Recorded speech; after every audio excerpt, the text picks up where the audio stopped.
Hello বন্ধুরা, আসসালামু আলাইকুম।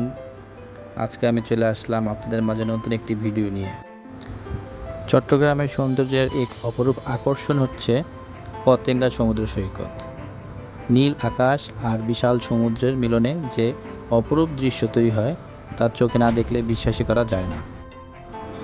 চিটাগাংয়ে এসেছি, তবে পতেঙ্গা সি বিচে আসবো না তা কী করে হয়।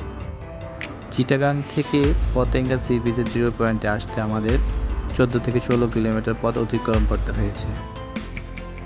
আসার পথে বেশ খানিকটা পথ আমাদের সমুদ্র সৈকতের পাশ দিয়ে আসতে হয়েছে গাড়ি নিয়ে।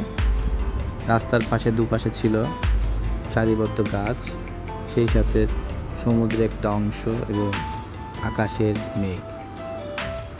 এইভাবেই চলতে থাকে আমাদের 4 চাকার বাহনটি আমাদের গন্তব্যস্থানে পৌঁছে যাওয়ার জন্য। কিছু দূর যেতে না যেতেই আমরা একটি বাজার দেখতে পাই, যেখানে জেলেরা তাদের মাছ বিক্রি করে থাকে। আমরা সেখানে গিয়ে দেখতে পাই বেশ কিছু তাজা মাছ।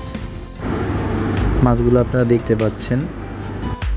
সামুদ্রিক এই মাছগুলোর মূল্য এক একটি ঝাঁকা 200 থেকে 250 টাকা, যা আমাদের কাছে মনে হয়েছে আসলেই অনেক সস্তা। মাছের বাজার শেষ করে আমরা চলে আসি পতেঙ্গা সি বিচের জিরো পয়েন্টে। দেখতে পাচ্ছেন অনেক পরিষ্কার পরিচ্ছন্ন। বন্ধুবান্ধব, পরিবার সবার জন্য একটি দারুণ একটি ভ্রমণস্থল। কেউ হয়তো ঘুরে ওড়াচ্ছে, কেউ বা নৌকায় চড়ছে, আবার কেউ শুধু সমুদ্র বাতাসে হাঁটছে। এখানে রয়েছে নানান ধরনের স্ট্রিট ফুড, বিশেষ করে ভাজা পোড়া, ফুচকা আর সি ফিশের আইটেম। খেতে খেতে সমুদ্রের দৃশ্য উপভোগ করাটাই আলাদা মজা। এখানে আসলেই বোঝা যায় ঢেউয়ের শব্দ কতটা শান্তি দিতে পারে। প্রতিটা ঢেউ যেন ক্লান্তি মনকে ছুঁয়ে যায়। পতেঙ্গার সবচেয়ে মনোমুগ্ধকর দৃশ্য সূর্যাস্ত। সূর্যের লাল আভা পুরো সমুদ্র রঙিন হয়ে ওঠে। কত ঢেউ আসছে, কত ঢেউ চলে যাচ্ছে, তবুও সমুদ্র থেমে নেই। ঠিক জীবনের মতোই এগিয়ে চলার এক গল্প। সমুদ্রের ঢেউয়ের সাথে সাথে বয়ে আসে হিমেল বাতাস। সেই বাতাসে এক ধরনের অদ্ভুত প্রশান্তি মিলে যায়। মনে হয় পুরো শরীরটা যেন সতেজ হয়ে উঠেছে। দিন শেষে পতেঙ্গা সমুদ্র সৈকত শুধু একটি ভ্রমণস্থল নয়, এটি হলো মনে রাখার মতো এক টুকরো স্মৃতি।